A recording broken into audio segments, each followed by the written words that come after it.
Hello friends, welcome to civics. आज मैं आपको प्रतिज्ञा सीरीज़ में लिटरेचर अवार्ड्स पढ़ाने जा रहा हूं और लिटरेचर अवार्ड्स का जो क्वेश्चंस है मैं स्टार्ट करता हूं। वर्ष 2025 का हिंदी में साहित्य अकादमी पुरस्कार किसे प्रदान किया गया है? तो देखिएगा कि वर्ष 2025 में आपका हिंदी का साहित्य अकादमी पुरस्कार मिला है ममता कालिया को। ठीक है, अगला क्वेश्चन आते हैं हम लोग कि ममता कालिया को साहित्य अकादमी पुरस्कार 2025 किस कृति के लिए मिला है?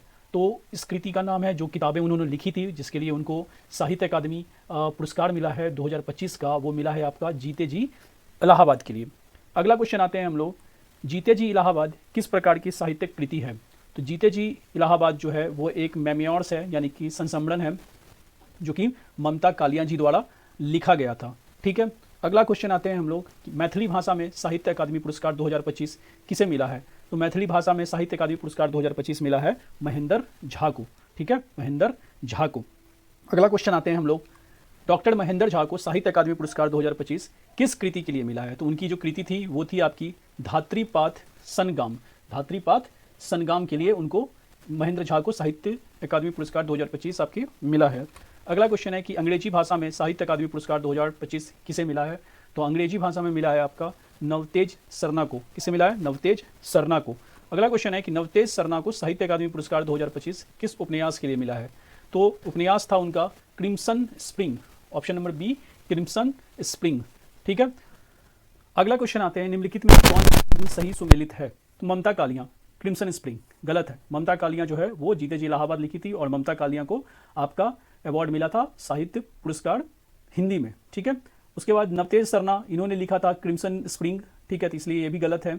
महेंद्र झा धात्रीपात सन, हाँ ये सही आपको ऑप्शन, तो हमसे सही पूछ रहा था तो सही का सही हो जाएगा। ठीक है, अगला क्वेश्चन आते हैं हम लोग, साहित्य अकादमी पुरस्कार 2024 हिंदी में किसे मिला है? तो हिंदी में देखिएगा 2024 का पूछा है, तो 2024 का मिला है गगन गिल को। ठीक है, गगन गिल को। और 2025 का किसे मिला है? तो 2025 का मिला था ममता कालिया को। ठीक है, अगला क्वेश्चन है कि गगन गिल को साहित्य अकादमी पुरस्कार 2024 किस कृति के लिए मिला है? तो उनकी जो कृति थी जो गगन गिल ने लिखा था वो था मैं जब तक आई बहार। ऑप्शन नंबर ए, मैं जब तक आई बहार। ठीक है, उसके बाद है कि मैं जब तक आई बहार क्या है? तो एक तरह का आप देख लीजिएगा, मैं जब तक आई बहार एक तरह का पोइट्री था। ठीक है, पोइट्री था, तो कविता संग्रह हम लोग लगा सकते हैं ऑप्शन नंबर सी को। अगला क्वेश्चन है कि मैथिली में साहित्य अकादमी पुरस्कार 2024 किसे मिला है? देखिएगा अभी जो 25 का अगर हम बात कर रहे थे तो 25 में मिला था आपका महेंद्र झा को। ठीक है, और 24 में है तो यहाँ भी महेंद्र ही नाम है, महेंद्र मालिंगिया को मिला था 24 का साहित्य अकादमी मैथिली पुरस्कार। अगला क्वेश्चन है कि महेंद्र मांगलिया को किस साहित्य अकादमी का किस कृति के लिए मिला है? तो ये कृति थी आपकी प्रबंध संग्रह। प्रबंध संग्रह। अगला क्वेश्चन आते हैं कि अंग्रेजी में साहित्य अकादमी पुरस्कार 2024 किसे मिला है? तो अंग्रेजी में देखिए 24 का पूछा है। ठीक है, 25 में तो ये ईस्टर्न कीरे को मिला था 25 में, और 24 में मिला है इनको 25 में मिला था नवतेज सरना को, 24 में मिला है ईस्टर्न कीरे को। ठीक है, ईस्टर्न कीरे को 24 में मिला था। ठीक है, अगला क्वेश्चन आते हैं हम लोग, ईस्टर्न कीरे को साहित्य अकादमी पुरस्कार 2024 किस कृति के लिए मिला है? तो जो लिखे थे वो लिखे थे आपका स्पिरिट नाइट्स। स्पिरिट नाइट्स जो है वो लिखे कौन थे? कीरे। कीरे को ही 2024 का साहित्य अकादमी पुरस्कार 2024 का मिला है। ठीक है, अगला क्वेश्चन आते हैं हम लोग, निम्नलिखित में से कौन सा युग्म आपका बोल रहा है कि गलत है? ठीक है, तो गगन गिल मैं जब तक आई बहार ये सही है। उसके बाद है महेंद्र मालंगिया प्रबंध संग्रह 16 का हो जाएगा आपका। कौन सा गलत पूछ रहा है? तो हाँ महेंद्र मालंगिया आपका प्रबंध संग्रह, ये भी सही है। ईस्टर्न कीरे स्पिरिट नाइट्स लिखी थी, ये भी सही है। नवतेज सरना जो है वो एक किताब इंग्लिश में लिखी थी मैं जब तक आई बहार, ये गगन गिल का लिखा हुआ है। ठीक है ना, तो ये गलत है आपका, इसलिए ऑप्शन नंबर डी गलत का गलत हो जाएगा। ठीक है, अगला है आपका, वर्ष 2025 का 60वां ज्ञानपीठ पुरस्कार किसे प्रदान किया गया है? अब देखिएगा यहाँ से हम लोग का ट्रेंड चेंज होता है, ज्ञानपीठ पुरस्कार पे आते हैं। तो 60वां ज्ञानपीठ जो पुरस्कार हुआ है, ठीक है, 60वां ज्ञानपीठ पुरस्कार मिला है, वो मिला है आर बैरामुथु को। और आर बैरामुथु जो है वो तमिलनाडु के पहले राइटर हैं जिनको ये पुरस्कार मिला है। ठीक है, अगला क्वेश्चन आते हैं हम लोग कि आर बैरामुथु ज्ञानपीठ पुरस्कार प्राप्त करने वाले किस राज्य के प्रथम लेखक थे? तो हाँ ये आपके तमिलनाडु के थे। ठीक है, 18 का हो जाएगा सी, तमिलनाडु के थे। अगला क्वेश्चन आते हैं हम लोग कि वर्ष 2024 का 59वां ज्ञानपीठ पुरस्कार किसे मिला है? तो 59वां मिला है आपका विनोद कुमार शुक्ल को। और विनोद कुमार शुक्ल कहाँ के निवासी थे? ये छत्तीसगढ़ के निवासी थे। ठीक है ना, छत्तीसगढ़ के निवासी थे। ठीक है, और ये अपने राज्य के प्रथम लेखक थे। ये भी अपने विनोद कुमार शुक्ल भी अपने राज्य के प्रथम लेखक थे। ठीक है, प्रथम लेखक थे छत्तीसगढ़ राज्य के, जिनको ये ज्ञानपीठ पुरस्कार मिला है। ठीक है, अगला है कि विनोद कुमार शुक्ल ज्ञानपीठ पुरस्कार प्राप्त करने वाले किस राज्य के प्रथम लेखक थे? तो देखिए अभी हम जस्ट बता दिए कि ये छत्तीसगढ़ राज्य के प्रथम लेखक थे। अगला क्वेश्चन है कि कौन सा युग्म सही सुमेलित है? तो देखिए आर बेरामुथु को 60वां ज्ञानपीठ पुरस्कार मिला है, विनोद कुमार शुक्ल को 59वां ज्ञानपीठ पुरस्कार मिला है, यानी दो ऑप्शन आपका गलत हो गया। आर बेरामुथु, हाँ ये आपका ऑप्शन नंबर सी सही है, विनोद कुमार शुक्ल को 59वां मिला है। ठीक है, तो ये आपका सी नंबर यहाँ पर सही हो जाएगा। अगला क्वेश्चन है वर्ष 2025 का प्रीतिजर पुरस्कार। देखिए प्रीतिजर पुरस्कार 2025 का किस क्षेत्र में दिया गया है? तो ये दिया गया है आर्किटेक्चर के क्षेत्र में, वास्तुकला के क्षेत्र में दिया गया है, तो याद रखना है आपको। अगला क्वेश्चन है कि प्रीतिजर पुरस्कार 2025 किसने जीता है? तो ये जीता है लियू जिनाकुन ने। किसने जीता है? तो लियू जिनाकुन ने। ठीक है, लियू जिनाकुन जो है वो आपके चाइना के रहने वाले हैं। ठीक है ना, तो इन्होंने प्रीतिजर पुरस्कार 2025 जीता है। ठीक है, और यहाँ पर क्वेश्चन भी है कि लियू जिनाकुन जो है किस देश से संबंधित है? तो चाइना से। अगला क्वेश्चन है कि पुलित्जर पुरस्कार 2026 किस क्षेत्र से संबंधित है? तो ये आपका जर्नलिज्म से संबंधित है। 2026 वाला पुलित्जर पुरस्कार जो है वो आपका जर्नलिज्म से संबंधित है। एक बात हम बता दें कि ये प्रीतिजर पुरस्कार, प्रीतिजर, ठीक है, प्रीतिजकर पुरस्कार और पुलित्जर पुरस्कार दोनों अलग अलग है। ठीक है, कंफ्यूज नहीं होना है, दोनों अलग अलग है। अगला क्वेश्चन है कि नताली ओबीको पियर्सन जो ब्लूमबर्ग से संबंधित है को किस पुरस्कार से जोड़ा गया है? तो नताली ओबीको पियर्सन को आपका जो आपकी संबंधित थी ब्लूमबर्ग से, उसे जोड़ा गया है आपका पुलित्जर पुरस्कार 2026 से जोड़ा गया है।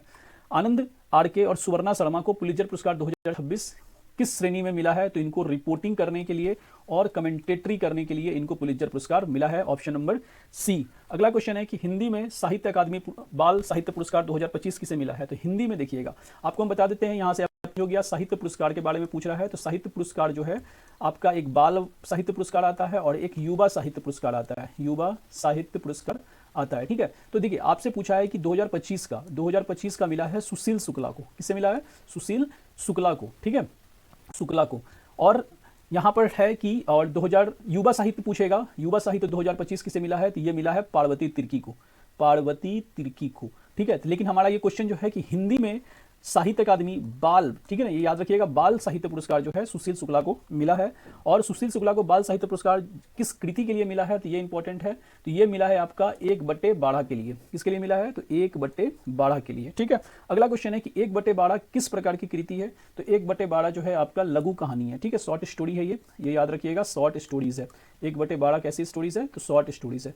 ठीक है, अगला क्वेश्चन आते हैं कि साहित्य अकादमी युवा पुरस्कार 2025 किसे प्रदान किया गया है? देखिए हम अभी जस्ट इसका जिक्र किए थे कि युवा पुरस्कार पूछा था 2025 वाला, तो पार्वती तिर्की, अभी हम पीछे बता दिए थे इस क्वेश्चन को। अगला क्वेश्चन है हम लोग का कि पार्वती तिर्की को युवा पुरस्कार 2025 किस कृति के लिए मिला है? तो ये मिला है आपका फिर उगना के लिए। ठीक है, फिर उगना के लिए। और 1/12 जो था सुशील शुक्ला को मिला था, और ये क्यों मिला था? तो उनका जो था 1/12 जो है साहित्य का बाल पुरस्कार मिला था उनको। ठीक है, अगला क्वेश्चन है हमारा साहित्य अकादमी बाल साहित्य पुरस्कार कुल कितनी भाषाओं में? देखिए यहाँ पर भी अगर हम बात करेंगे कि बाल है, आप याद रखिएगा। ठीक है, ये कंफ्यूजन होता है बाल और युवा। तो मान लीजिए कोई लड्डू है, लड्डू जो है बच्चे ज़्यादा खाएंगे इसलिए 24, और अगर युवा पूछेगा कि कितने में को मिला था तो 23, याद रखिएगा। ठीक है, तो यहाँ पर बाल आपका साहित्य पूछा है, बाल साहित्य पूछा है, तो 24 के साथ आप जा सकते हैं। अगला है साहित्य अकादमी युवा पुरस्कार कितनी भाषाओं में? तो 23 भाषाओं में, याद रखिएगा।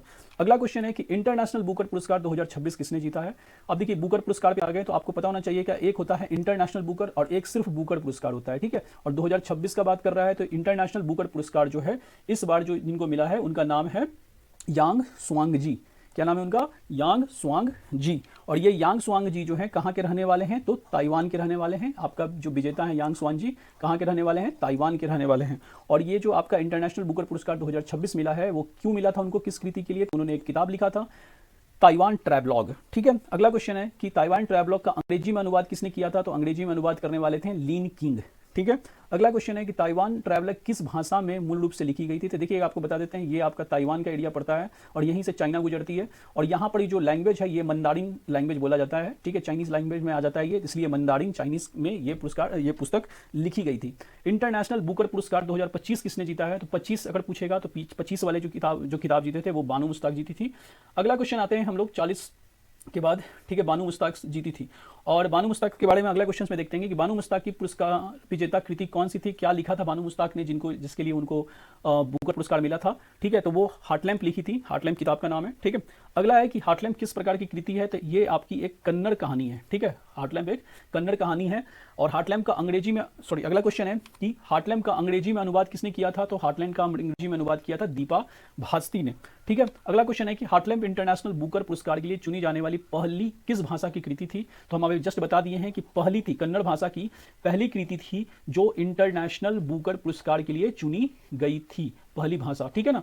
अगला क्वेश्चन है कि बुकर पुरस्कार 2025 किसे प्रदान किया गया है? तो देखिएगा, बुकर पुरस्कार 2025 जो दिया गया है वो दिया गया है आपका डेविड सजाले को। ठीक है, डेविड सजाले को।